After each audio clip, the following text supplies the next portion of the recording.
ஜெய் பீம். எல்லாருக்கும் வணக்கங்க. இன்னைக்கு தந்தை பெரியாரோடைய நினைவு நாள். தந்தை பெரியாரோடைய நினைவு வகையில் இன்னைக்கு தந்தை பெரியார் அவர்கள் சாதி ஒழிப்பு, சமத்துவம், சமூக நீதி, பெண் விடுதலைக்காக பெரும் போராட்டங்களை நடத்தியவருங்க.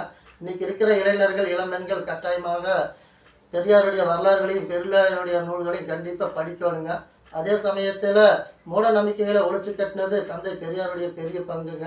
1990, 2000 காலகட்டங்களெல்லாம் பார்த்தீங்கன்னா பேப்பரை எடுத்தாலே நரபலி செய்திகள் தான் அதிகமாக வருங்க. பெற்ற அப்பா அம்மாவை குழந்தையா நரபலி ஜோசியார்னு சொல்கிறான்னு சொல்லி நீ 100 ஆயுள் வாழ்வ, 100 கோடி சொத்துக்களுக்கு சொந்தக்காரனாவங்கிற பொய்யான மூட நம்பிக்கைகளை புகுத்தி பெற்ற குழந்தைகளையே நரபலிக்கிட்டு இருப்பாங்க.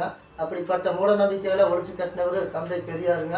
அதே சமயத்தில் பெண்கள் இன்னைக்கு ஆண்களுக்கு நிகராக சரிசமமாக எல்லா துறைகளும் சிறந்து விளங்குறாங்கன்னா அதுக்கு முக்கிய காரணம் பெரியாருடைய போராட்டங்கள் தாங்க. பெண் விடுதலைக்கான போராட்டங்கள் தாங்க பெரும் பங்கு வகிக்கு.